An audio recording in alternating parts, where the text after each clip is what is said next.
Cette histoire commence par la vision impressionnante de ces fleurons de la marine française. Les porte-avions, ces monstres d'acier et de haute technologie.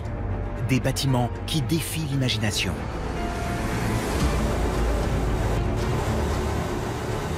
Pour comprendre leur rôle véritable, il faut revisiter les grands conflits. La montée des fascistes, le combat de la Seconde Guerre mondiale, la guerre du Pacifique, le sabordage de Toulon, mais aussi les opérations en Yougoslavie, Irak, Syrie. Et replonger dans ces batailles, c'est découvrir que nous ne sommes rien sans nos alliés. Qui sait qu'en Indochine, les militaires français manœuvraient sur des porte-avions anglais et américains?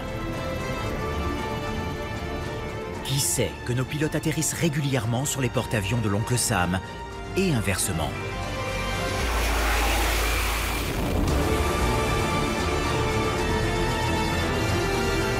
Explorer cette saga des porte-avions français, c'est aussi lever le voile sur une certaine histoire française.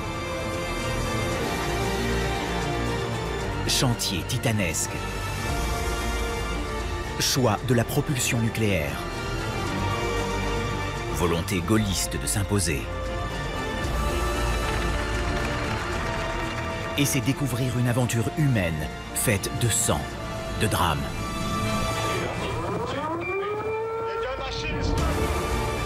Si le porte-avions est aujourd'hui un outil indispensable à notre puissance, rien n'était écrit.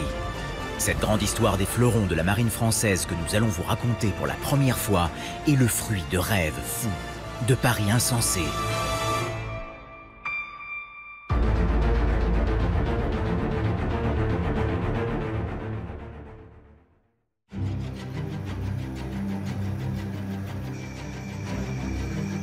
Comment peser dans le concert des nations? La France, avec le Charles de Gaulle, son porte-avions nucléaire de 40 000 tonnes, répond à sa façon. On négocie pas avec des bons sentiments, on négocie, comme disent certains, avec des porte-avions au large. Les Américains ont tendance, c'est toujours coutume à dire qu'un porte-avions, c'est 100 000 tonnes de diplomatie, alors pour la France, ça sera 40 000 tonnes.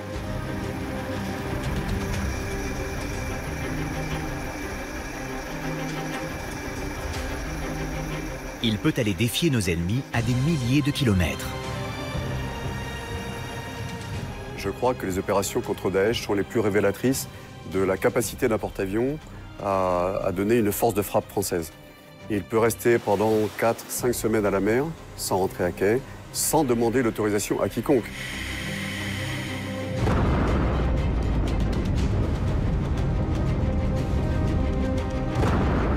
Il faut comprendre qu'il y a deux pays dans le monde qui sont capables de faire des bateaux comme ça, les États-Unis et la France. Il n'y en a pas d'autres. Pour comprendre la puissance, les stratégies du Charles de Gaulle aujourd'hui, il faut faire un voyage dans le temps.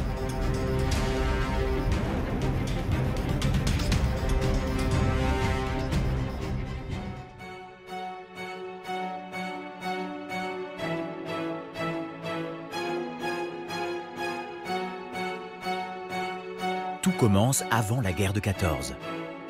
Nous n'en sommes encore qu'au balbutiement de l'aviation.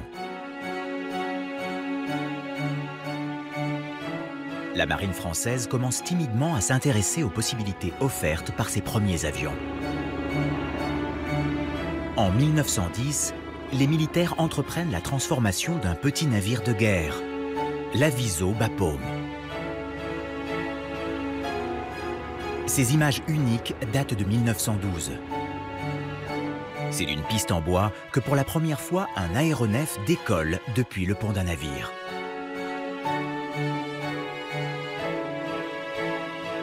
L'Aviso Bapaume, c'est un petit bateau de guerre. On a bricolé dessus un pont en bois.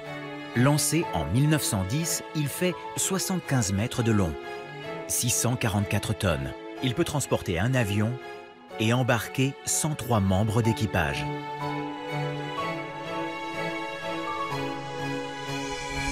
Quand aujourd'hui un Rafale décolle du Charles de Gaulle, il est l'héritier de ce frêle petit avion qui s'est lancé de l'Aviso Bapaume. Mais ces essais vont être vite ralentis. En 1914, 2 ans après le premier décollage, l'Europe entre en guerre. Et pour la France, le conflit est avant tout terrien. Pour les Anglais, au contraire, le canon tonne sur la mer. Avec ses cuirassés, c'est sur les océans que ce peuple de marins se bat. Et ce sont les Anglais qui vont construire les 2 premiers véritables porte-avions de guerre. Des porte-avions pour le combat.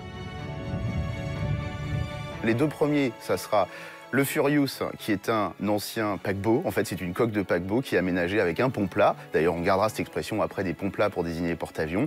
Et puis le deuxième, c'est le Courageous, qui est un croiseur de bataille, un cuirassé rapide, qui lui aussi, on regarde la coque et on met un pont plat dessus. Ces 2-là, ils sortent en 1917 et ils commencent à rentrer en service à la fin de la guerre.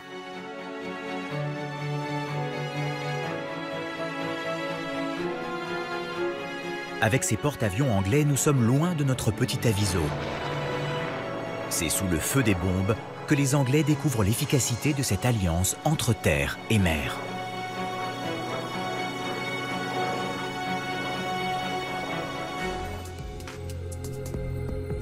L'histoire hésite.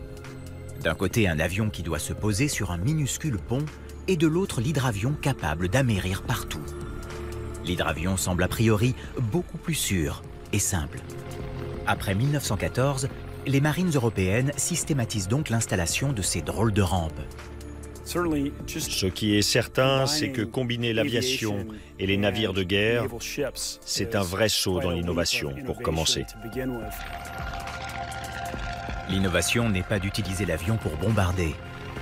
Les batailles navales se font encore à l'ancienne, des cuirassés surblindés avec une grande puissance de feu. L'aéronef est donc utilisé pour des missions de reconnaissance. Repérer l'adversaire. À l'époque, c'est l'utilité principale des avions embarqués sur des porte-avions. Il sert à transmettre les positionnements des bateaux ennemis aux équipes des cuirassés.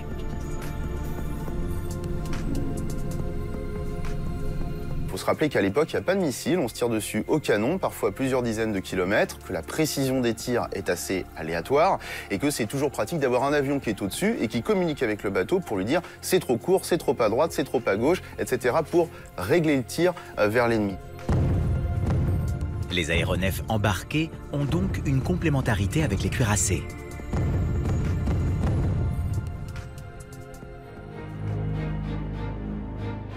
Aujourd'hui, l'efficacité, la rapidité des porte-avions s'est imposée.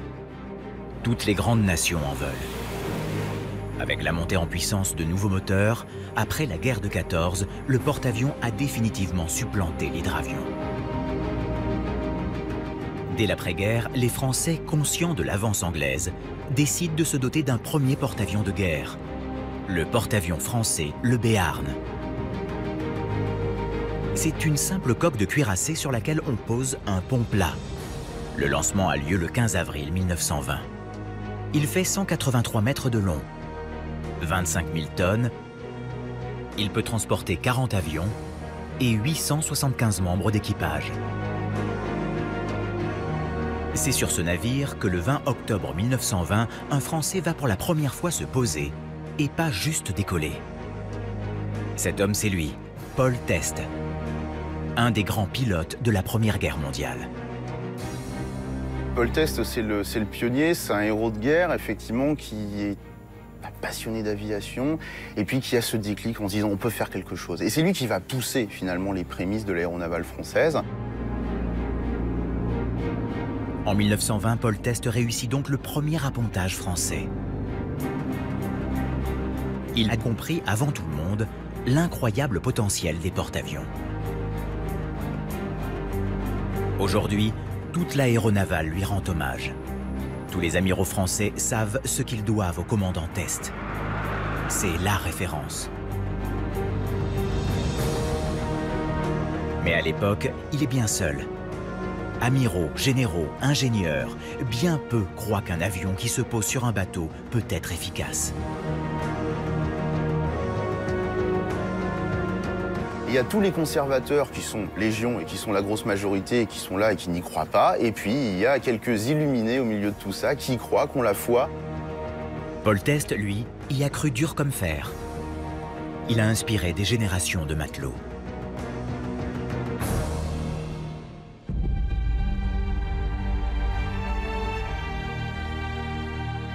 Mais comme beaucoup d'aviateurs à l'époque, il y a laissé sa vie.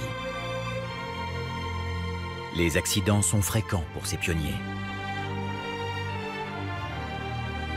Nous profitons certainement des sacrifices de ceux qui sont passés avant nous, des pionniers, des débuts de l'aviation, et tous ceux qui ont péri tout au long d'une centaine d'années d'aviation navale.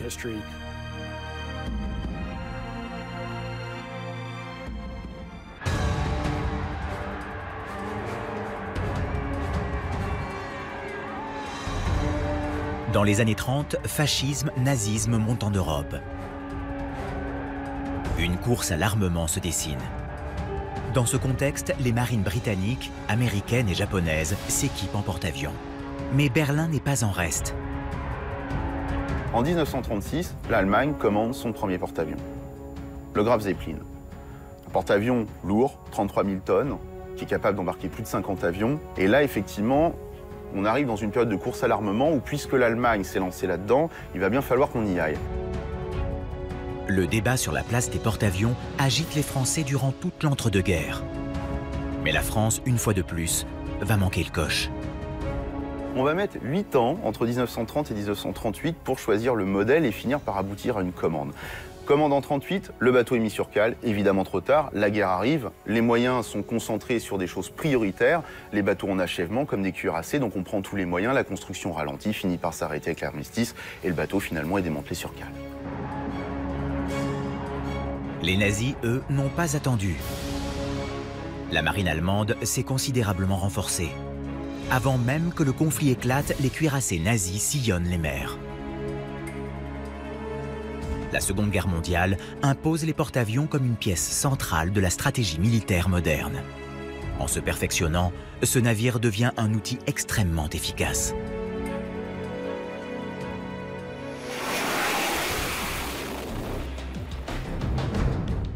Et alors que ce navire n'était au début qu'un accessoire, il va devenir un véritable aérodrome mobile. Le porte-avions est aujourd'hui une base militaire flottante. Ingénieurs, artificiers chargent les armes les plus sophistiquées. Exemple, ces missiles Scalp à 850 000 € pièce. Des armes de haute technologie tirées à partir d'avions de chasse avec une précision extrême.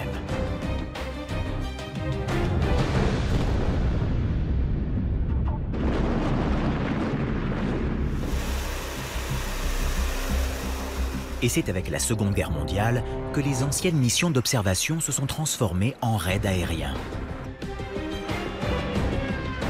Bombardements lancés à partir des ponts d'envol.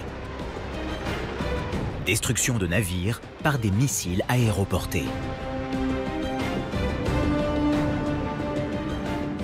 Alors que les Français ont été parmi les pionniers dans l'aéronautique navale, sont surtout les Anglais et les Américains qui ont fait évoluer à partir de la Seconde Guerre mondiale les porte-avions. Ce sont en effet Londres et Washington qui vont mesurer et subir la puissance de ce nouvel outil stratégique. La Seconde Guerre mondiale est marquée par des batailles fondatrices qui vont démontrer la suprématie des porte-avions.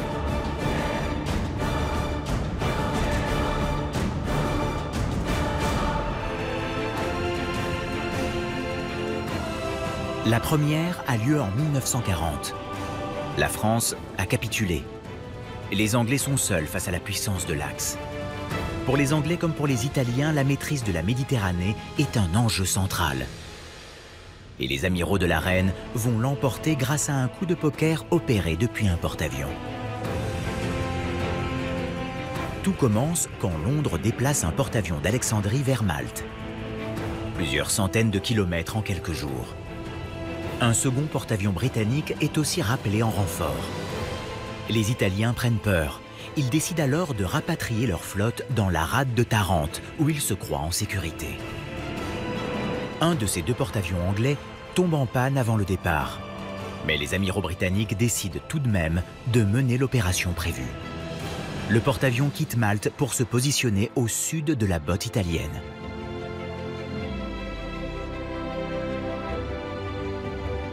C'est l'amiral Cunningham qui prépare ça pendant des mois, dans le plus grand secret. Et il faut quand même être honnête, à l'amirauté, il croit que moyennement. On se dit, après tout, pourquoi pas, on peut tenter. L'idée, c'est donc d'aller attaquer ces cuirassés au mouillage, dans une rade fermée, protégée.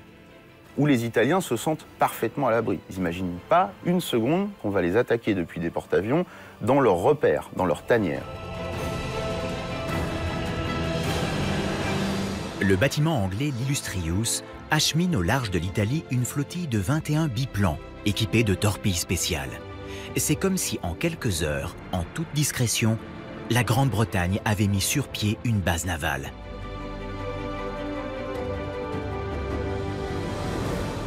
Alors qu'ils se sentent à l'abri dans la baie de Tarente, les Italiens vont subir des pertes énormes. Les 21 avions britanniques, catapultés du pont de l'Illustrious, entrent dans l'histoire.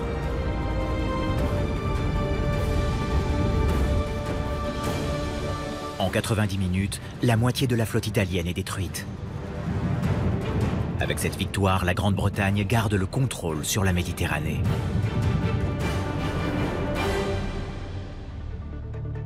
La bataille de Tarente a un immense impact dans l'utilisation des porte-avions dans la guerre du Pacifique. Car les Japonais ont observé de très près la stratégie des Anglais à Tarente. Nous sommes en 1941. Les Japonais, tirant la leçon de l'efficacité des porte-avions, vont réussir à mettre à genoux les Américains à Pearl Harbor.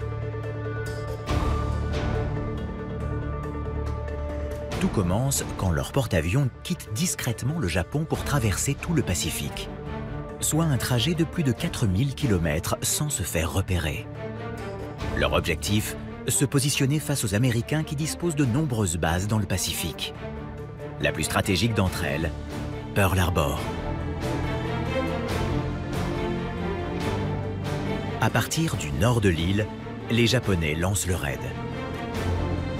Leur flotte composée de 6 porte-avions transporte plus de 400 avions.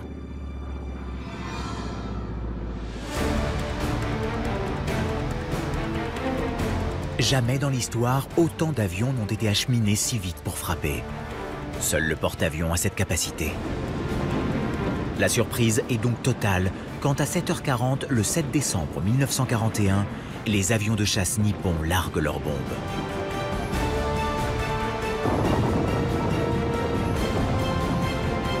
En quelques heures, un déluge de feu s'abat sur les Américains. Avec 400 avions, donc une attaque massive en plusieurs vagues, réussit à soit détruire, soit endommager pour de longs mois, voire des années, les 8 cuirassés américains qui sont présents.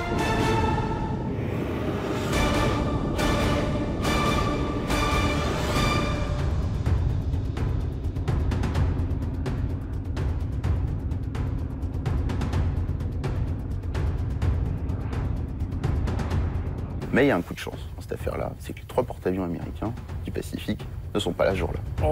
Les 3 porte-avions américains de la flotte du Pacifique ont eu de la chance d'échapper à l'attaque de Pearl Harbor. Mais aussi le fait que les Japonais aient basé leur attaque sur l'action des porte-avions, nous pouvons ensuite voir l'importance que ces navires ont eue dans le reste de la guerre du Pacifique. Pearl Harbor déclenche l'entrée en guerre des Américains. Mais cette bataille, c'est aussi la prise de conscience de l'incroyable force des porte-avions. Plus aucune cible n'est à l'abri des bombardiers.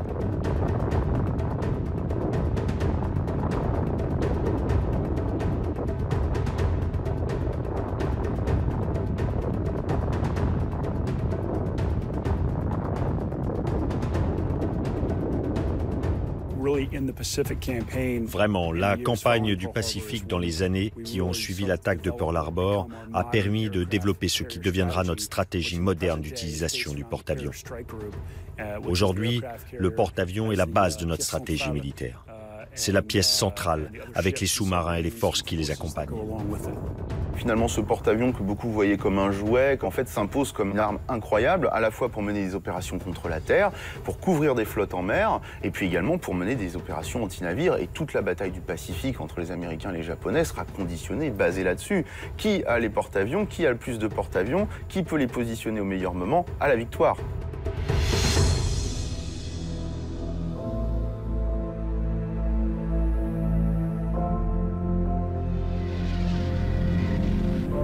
La victoire peut-être, mais elle n'est jamais sans risque.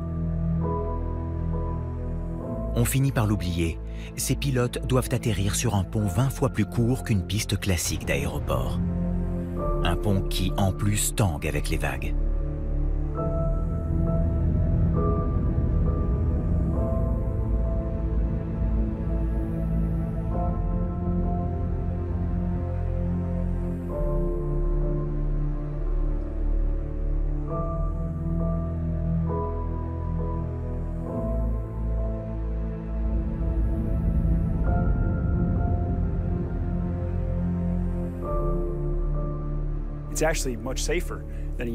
Depuis les premiers jours de l'aviation des années 30 et 40, les porte-avions modernes sont devenus beaucoup plus sûrs qu'avant. L'atterrissage sur la minuscule piste du navire est un exercice encore périlleux. Les pilotes, même les plus aguerris, risquent l'accident à tout moment. Et puis il y a aussi les kamikazes japonais, cherchant à s'aborder les porte-avions. Ils provoquent de nombreuses victimes.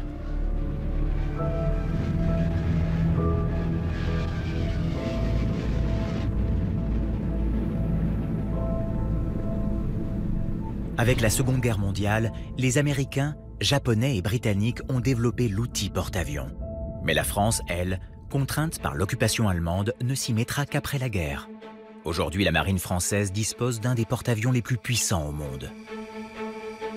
Ces marins maîtrisent les technologies nécessaires au maniement d'un bâtiment nucléaire. Mais longtemps, nous avons été tributaires de nos alliés anglais et américains.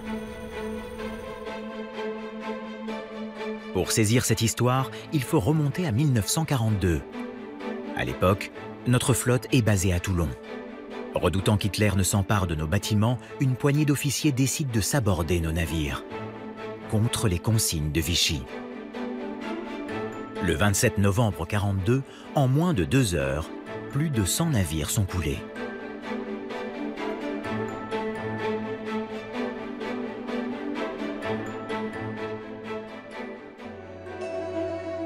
Résultat, un an après la fin de la guerre, en 1946, lorsque le conflit indo-chinois se déclenche, la marine française est moribonde.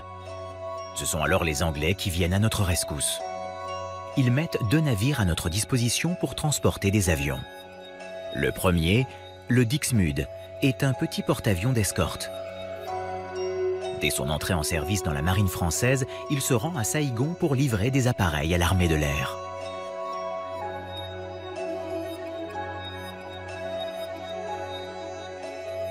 Le second bâtiment prêté par les Britanniques, c'est la Romanche. Il s'agit là d'un véritable bâtiment militaire.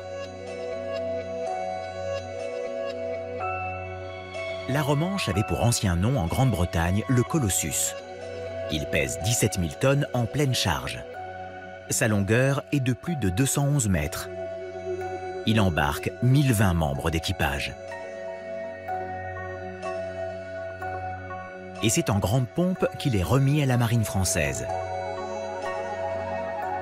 Dès 1948, il se rend en Indochine pour appuyer un Dixmude déjà vétuste. Peut-être le plus symbolique, c'est la Romanche, parce que finalement, c'est le premier vrai porte-avions qui est prêté par les Britanniques, qui est un bateau quasiment neuf, qui va faire de multiples missions en Indochine. Il fait des campagnes sans cesse pendant la guerre jusqu'en 1954 pour appuyer les troupes au sol. Donc ça, c'est vraiment le porte-avions, je pense, le plus marquant de la guerre d'Indochine.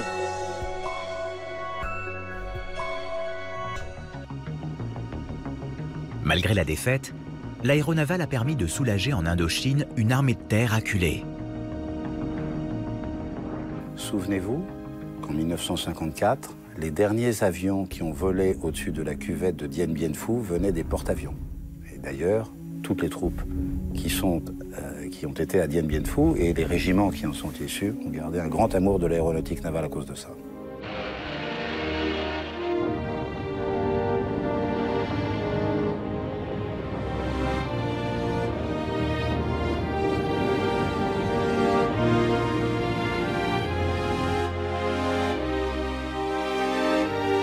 Si les Anglais nous ont fourni 2 porte-avions en pleine guerre d'Indochine, les Américains ont eux aussi toujours été à nos côtés. Ils ont mis à notre disposition 2 navires après la guerre. C'est avec le plan Marshall que 2 porte-avions étaient transférés à la Marine nationale, le Lafayette et le Bois-Belot. Ils ont servi dans la marine française pendant 10 ans, dans les années 50. Les 2 navires ont participé au conflit, en Indochine et en Algérie. Cela faisait partie de notre effort pour réarmer et reconstruire l'Europe, et surtout nos alliés.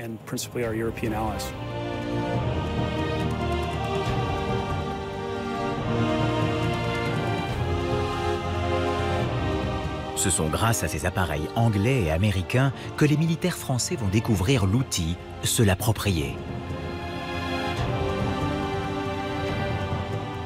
On y trouve cordonniers, boulangers et même un bloc opératoire.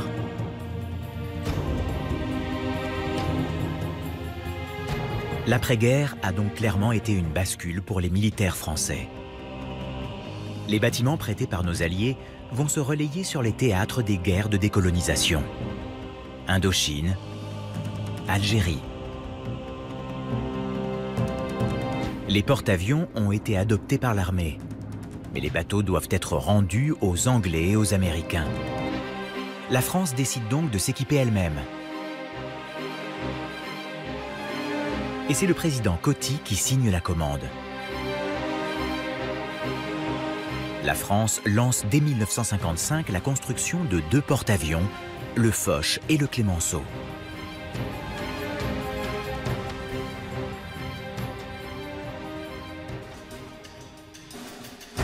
La construction des Foch et Clemenceau marque un tournant dans l'Hexagone. Dès 1955, la construction est lancée. Des milliers d'ingénieurs, techniciens et mécanos sont mobilisés. En 10 ans, la France sort 2 navires 100% français.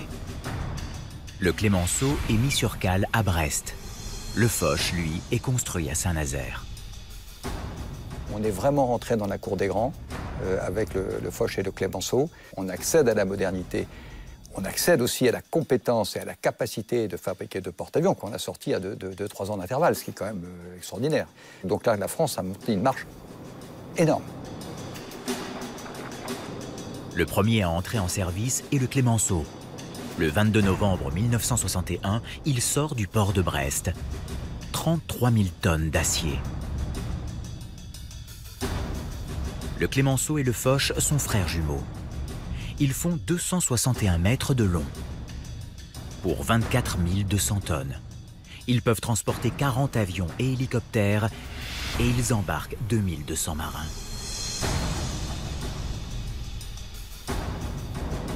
Le jour de l'inauguration, généraux, amiraux français sont tous présents. Ils savent qu'avec ce porte-avions, le paradigme stratégique change. La livraison du Clemenceau sera suivie 2 ans plus tard, en 1963, par celle du Foch. On peut vraiment faire des exercices avec nos amis américains et britanniques sans rougir et on peut vraiment participer aux missions totalement, sans être obligé de tronquer les missions parce qu'il nous manque des capacités. Les Foch et Clemenceau sont presque toute l'année en mission à travers le monde. Mission de reconnaissance, de dissuasion ou d'intervention. Cette montée en puissance de l'aéronaval se fait en synergie avec les industriels de l'armement et de l'aéronautique.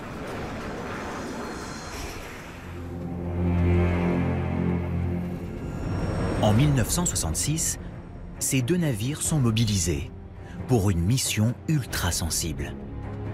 Direction Tahiti pour encadrer les essais nucléaires français dans le Pacifique.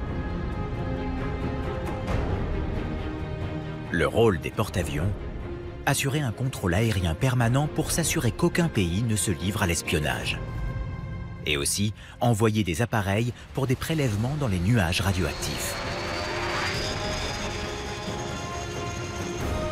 On les envoie dans le Pacifique, notamment pour surveiller, protéger les campagnes d'essais nucléaires dans le Pacifique. C'est aussi une démonstration de puissance. Et d'ailleurs, le porte-avions et l'arme nucléaire sont 2 choses qui vont devenir étroitement liées. Avec cette mission, nous envoyons un message à tous les acteurs de la scène internationale. D'une part, la France a désormais la capacité de fabriquer la bombe nucléaire. D'autre part, nos deux porte-avions sont capables de projeter la puissance française à l'autre bout de la planète.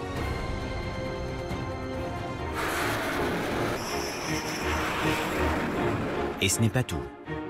L'arrivée des moteurs à réaction change radicalement la donne. Des évolutions s'imposent sur les bateaux. Des évolutions que l'on retrouve jusqu'à aujourd'hui. Dans les années qui suivent la fin de la guerre, quand l'avion est entré dans la période des moteurs à réaction, les porte-avions ont été adaptés et perfectionnés. Vous pouvez voir qu'il y a un véritable changement technologique entre les années 30-40 jusqu'à nos jours. Ces avions à réaction doivent passer de 220 km/h à l'arrêt complet sur une piste qui fait la taille d'un terrain de tennis.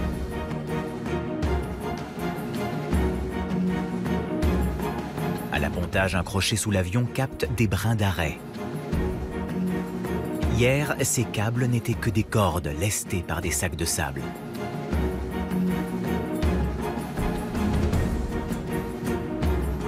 Les câbles soumis à plusieurs tonnes de pression se bloquent progressivement grâce à un système de freinage hydraulique.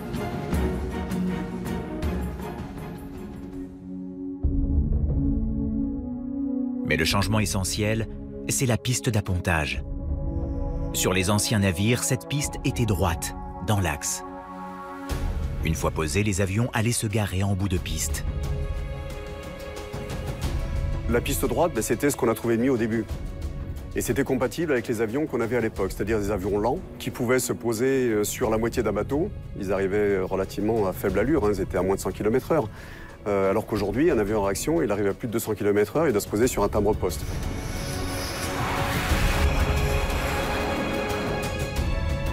Sur les anciens porte-avions, c'est sur la même piste droite que les avions décollaient, appontaient et se garaient.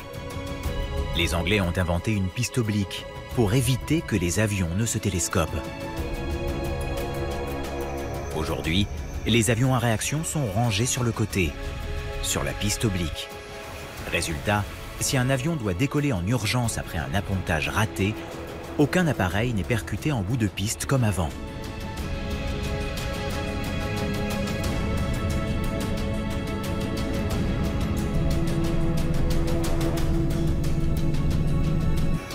Autre avantage de cette piste oblique, une efficacité maximale. Aujourd'hui, on peut faire décoller 100 avions par jour. Faire décoller et récupérer les avions au même moment signifie que l'on peut mener des opérations de combat 24 heures sur 24.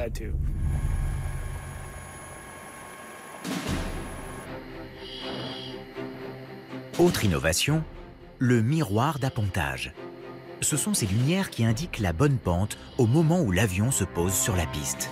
Tout au long de la phase d'atterrissage, ces lumières doivent être alignées dans le champ de vision du pilote. On ne se rend pas compte qu'on approche aussi près du porte-avions. On le voit un petit peu autour de soi, parce que bien sûr, quand c'est une masse énorme, donc quand l'avion se rapproche, on commence à le voir dessiner dans son regard. Mais on est tellement concentré sur l'axe de la piste, qui vous donne donc l'axe d'appontage, et puis le miroir qui vous donne la pente. Vous avez les yeux qui sont rivés dessus. Vous avez les yeux qui sont rivés également sur la vitesse de votre avion ou son incidence. Et tout le reste est complètement secondaire. Donc l'impact est quelque chose qui vous surprend.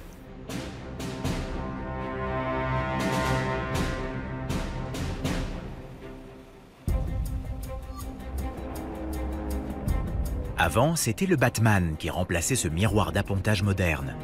Un marin muni de 2 raquettes indiquait au pilote la marche à suivre.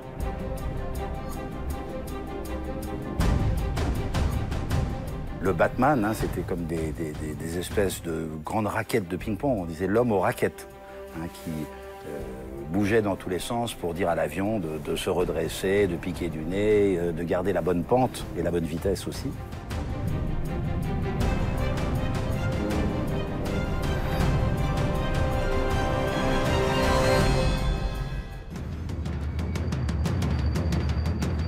Le Foch et le Clemenceau sont, nous l'avons vu, les premiers porte-avions de construction 100% français. Mais ce sont bien plus pour notre pays que de simples outils militaires. Le porte-avions, c'est la France qui se déplace. Quand vous mettez un bateau de la Marine nationale à la mer, qui va au bout du monde, c'est la France qui se déplace. Et la France qui se déplace reste un message fort. En 1990, Saddam Hussein envahit le Koweït. Le président Mitterrand décide d'intervenir et chaque jour, il fait monter la pression diplomatique. L'amiral Guillot, à l'époque, en lien direct avec l'Élysée, se souvient précisément de ces journées stratégiques. Tous les jours, là je m'en souviens bien puisque j'étais à l'époque ce qu'on appelle l'officier de manœuvre, c'est-à-dire celui qui disait où on serait le lendemain matin, tous les jours, l'Élysée nous disait où nous devions être, c'est-à-dire que notre progression était complètement maîtrisée par le président de la République, chef des armées, car il utilisait notre progression comme l'un de ses instruments de négociation. Et souvenez-vous, à l'époque, dans la presse, on disait ce porte-avions qui va si lentement. Ben non, on n'allait pas lentement. Nous allions exactement selon les ordres du gouvernement. Autre exemple, le conflit en ex-Yougoslavie. Le général Morillon est à la tête des casques bleus. Sous le drapeau de l'ONU, la coalition internationale cherche à faire plier Milosevic, responsable des atroces massacres à Srebrenica. C'est le général Morillon à Srebrenica qui disait lui-même que Milosevic avait reconnu que le fait d'avoir un porte-avions français au large, ça avait quand même sacrément pesé sur les négociations. Ça a été une aide considérable pour lui à ce moment-là.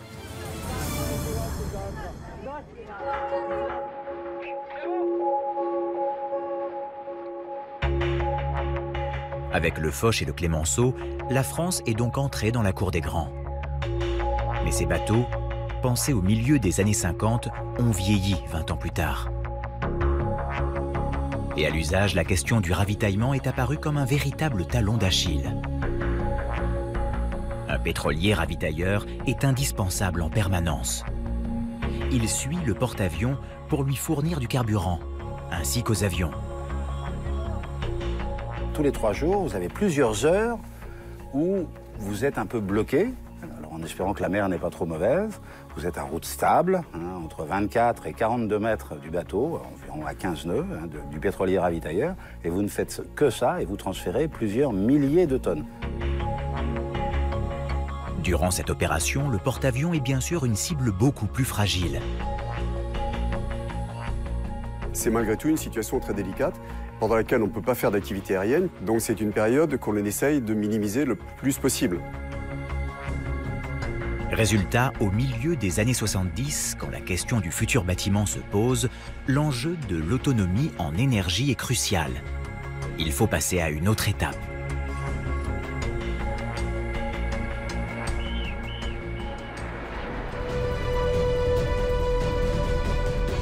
En 35 ans, les Foch et Clémenceau ont effectué plus de 45 tours du monde chacun. Chaque bateau a réalisé plus de 70 000 catapultages. Mais dès les années 70, les limites de ces navires se font jour. En 1975, l'État français lance un programme d'études pour un nouveau porte-avions. La fin du Foch et du Clémenceau était prévisible, il fallait remplacer ces bateaux. Première question, est-ce qu'on recopie un Foch Clémenceau ou est-ce qu'on passe à autre chose? Là, bien évidemment, nos amis américains, quand on a vu ce qu'ils faisaient, nous ont tiré tout de suite en disant « Mais attendez, vous n'allez pas refaire le Foch et Clémenceau, voilà, vous allez partir sur autre chose. Foch et Clémenceau, c'est des avions de 12 tonnes, il faut que vous passiez à des avions de 20 tonnes. Si vous avez 20 tonnes, on fera des choses ensemble. » La France est décidée à ouvrir une nouvelle page. En synergie toujours avec les industriels qui travaillent à renouveler nos avions de combat.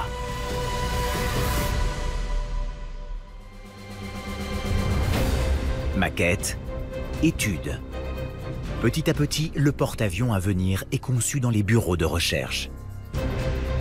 Au total, il faudra 10 ans de maturation. Le Charles de Gaulle. Entré en service actif le 18 mai 2001. Il mesure plus de 260 mètres de long. Pèse plus de 42 000 tonnes à pleine charge. Dispose de 2 réacteurs nucléaires et transporte 40 aéronefs, dont 35 Rafales, et embarque 2000 membres d'équipage. En 1986, la construction est lancée dans les arsenaux de Brest. Plus de 1000 entreprises sont mobilisées. Au départ, le futur porte-avions ne s'appelle pas encore Charles de Gaulle, mais le Richelieu. C'est François Mitterrand qui, lui, tranchera pour l'homme de Londres.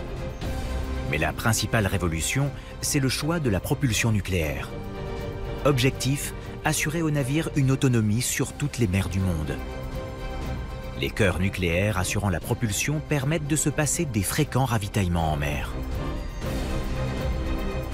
Très naturellement, on en est venu à la propulsion nucléaire. Et je peux dire que moi qui ai vécu ça comme commandant pendant les essais, je ne me suis jamais posé la question de savoir quand est-ce que j'allais ravitailler. Donc, un atout considérable. Grâce au chœur nucléaire, le bateau peut naviguer en toute autonomie. Les contrôles sont fréquents, bien sûr, mais les chœurs nucléaires n'ont à être rechargés à Toulon qu'une fois tous les 10 ans.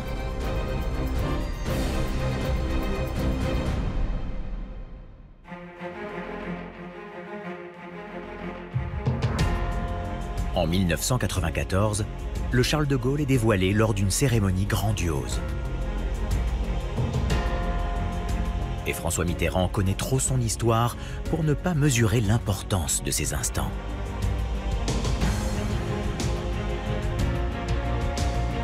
La République a décidé de donner à notre porte-avions nucléaire le nom de Charles de Gaulle. En associant ce nom à ceux de Clemenceau et de Foch, elle honore les hommes illustres qui, au cours de ce siècle et aux heures sombres de notre histoire, ont su affirmer le refus de la défaite et la volonté du pays de rester maître de son destin.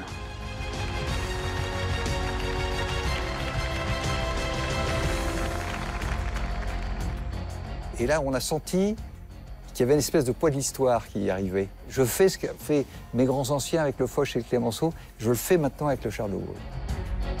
Malgré cette flamboyante inauguration, de nombreux soucis de conception, de fabrication, ralentissent l'entrée en service du navire.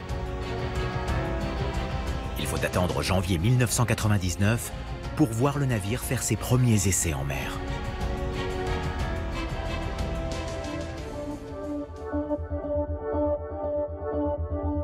Dès l'origine, le nouveau porte-avions est pensé en couple avec le futur avion. L'entreprise Dassault est mandatée pour concevoir l'avion de combat qui, à terme, remplira les hangars. Efficacité militaire, technologie d'armement. Cet avion, ce sera le Rafale Marine. Le Charles de Gaulle peut en embarquer 35. Le porte-avions, il n'a d'intérêt que par les avions qu'il porte. La plateforme en soi n'a pas d'intérêt. Donc, si vous avez un beau porte-avions et pas d'avion, je veux dire que ça ne sert à rien. Donc, bien évidemment, c'est une affaire de couple. Et ça a été pensé comme ça dès le début.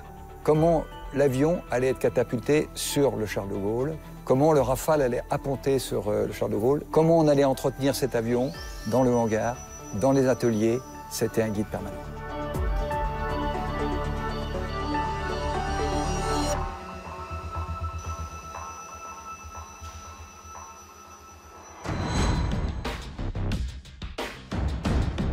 Les Américains, hier comme aujourd'hui, ne s'y trompent pas.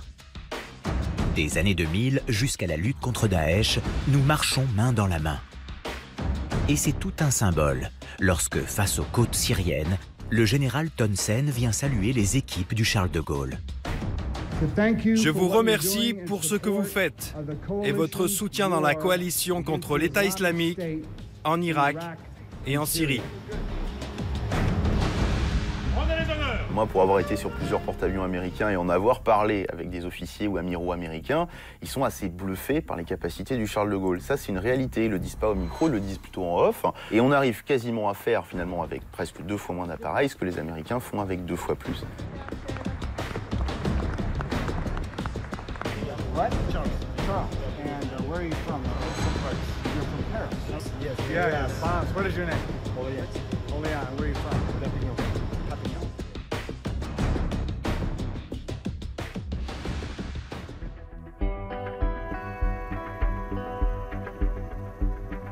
Le porte-avions est le navire amiral.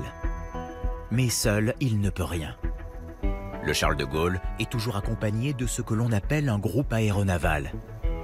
Lors de chaque opération, il est entouré de frégates antimissiles et d'un sous-marin nucléaire. C'est donc bien le groupe aéronaval dans son ensemble qui fait la force du porte-avions.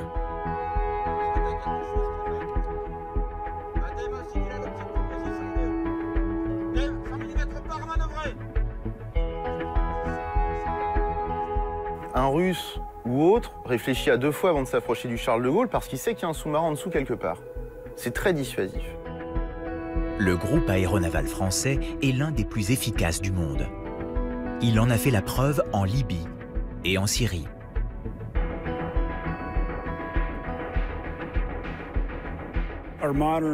Notre stratégie navale moderne est centrée autour du groupe aéronaval. Donc vous avez le porte-avions au centre d'un groupe de navires qui ont chacun leur atout, comme les sous-marins et les avions.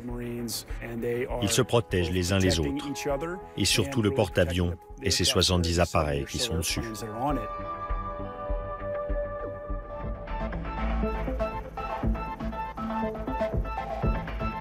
Depuis l'Afghanistan, le Charles de Gaulle intervient régulièrement aux côtés des porte-avions de l'US Navy. Ici, en 2016, le porte-avions français navigue face à la Syrie avec le bâtiment américain Eisenhower. Et ce n'est pas tout. Aujourd'hui, tous les pilotes de l'aviation embarquée française passent aux États-Unis pour faire leur formation. Leurs premiers appontages, ils les font donc sur des porte-avions américains. Ils sont entraînés de la même façon que les pilotes de l'US Navy. Et je dois dire que les Américains nous regardent toujours comme des gens extrêmement motivés, combatifs, sérieux. Un exemple. Ici, des Rafales marines français sont stationnés sur l'USS Enterprise. Cette coopération est mise en œuvre de façon très concrète. Nous avons des échanges d'officiers sur les navires et nous travaillons toujours ensemble lorsque nous sommes en mer. Donc les avions français appontent sur les porte-avions américains et les pilotes américains appontent eux aussi sur le Charles de Gaulle, ce qui nous permet de faire face à toute menace dans le futur, comme ce que nous faisons déjà en Irak et en Syrie. Un F-18 américain peut être catapulté du Charles de Gaulle pour une mission de frappe. Et la réciproque est tout aussi vraie. Ce que l'on appelle dans le langage militaire l'interopérabilité. Quand les Américains apprennent qu'un F-18 ne peut pas faire la mission, on propose qu'un Rafale la fasse, ils disent pas de problème.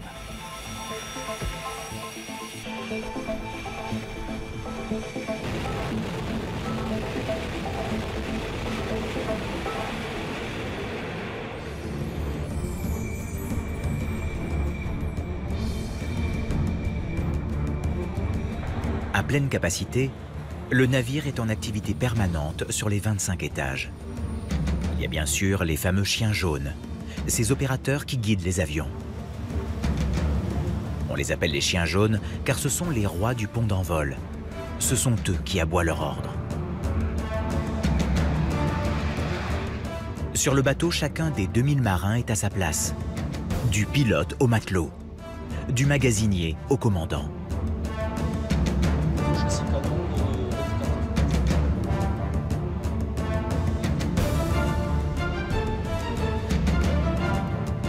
Tout le monde vit ensemble.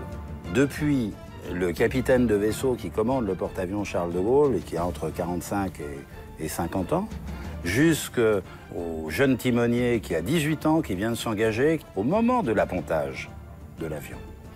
Ce jeune homme de 18 ans, il a au bout de son joystick la vie du pilote. Il le sait. Il est aussi important, voire plus important que le commandant du navire.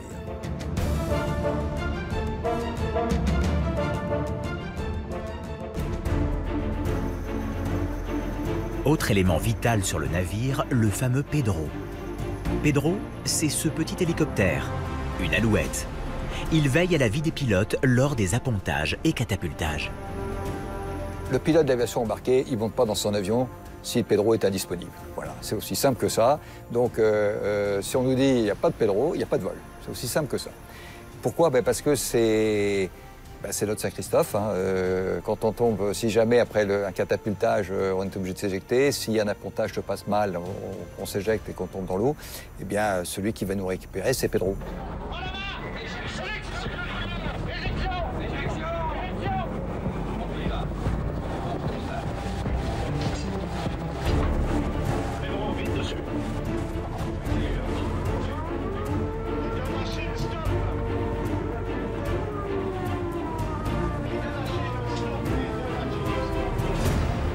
C'est vraiment une petite chose, parce que c'est une petite alouette au milieu de toute cette masse de métal, d'avions de tout genre. Il y a une petite alouette dans un coin, mais cette alouette, elle bat, je dirais, dans tous les cœurs des pilotes de chasse.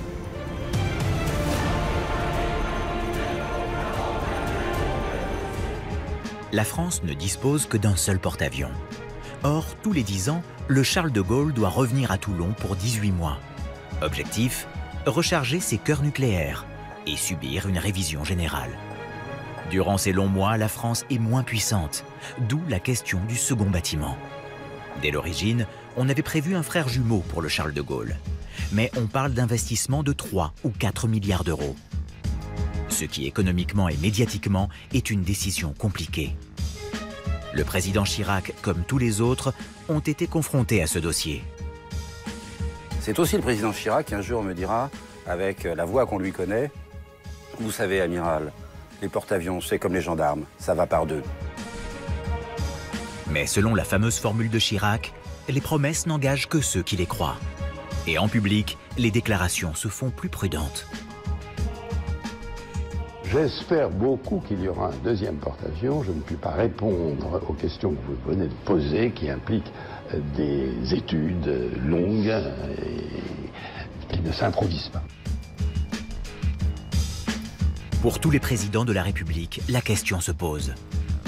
Elle n'a pas été tranchée. C'est un enjeu militaire, mais aussi technologique, industriel. Aujourd'hui, le Charles de Gaulle est entièrement remis à neuf à Toulon. On fait passer ce bateau, pensé à la fin des années 80 aux technologies du 21e siècle. 18 mois de chantier, 4 millions d'heures de travail pour lui assurer une nouvelle vie. Jusqu'en 2040.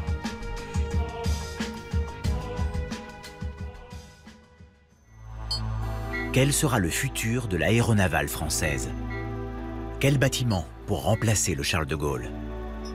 Quoi qu'il en soit, une certitude, les porte-avions resteront au cœur de notre système de défense dans un monde de plus en plus instable. La grande histoire des fleurons français qui va de Poltest au Béarn, de la Romanche au Dixmude, du Foch au Charles de Gaulle est loin de se terminer.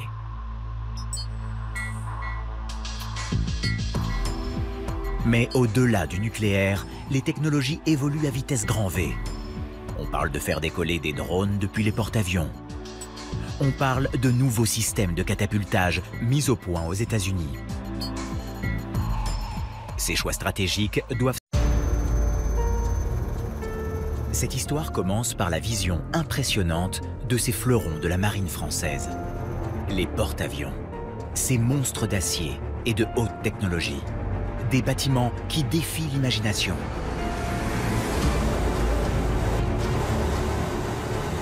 Pour comprendre leur rôle véritable, il faut revisiter les grands conflits. La montée des fascistes. Le combat de la Seconde Guerre mondiale. La guerre du Pacifique. Le sabordage de Toulon. Mais aussi les opérations en Yougoslavie, Irak, Syrie. Et replonger dans ces batailles, c'est découvrir que nous ne sommes rien sans nos alliés. Qui sait qu'en Indochine, les militaires français manœuvraient sur des porte-avions anglais et américains? Qui sait que nos pilotes atterrissent régulièrement sur les porte-avions de l'oncle Sam?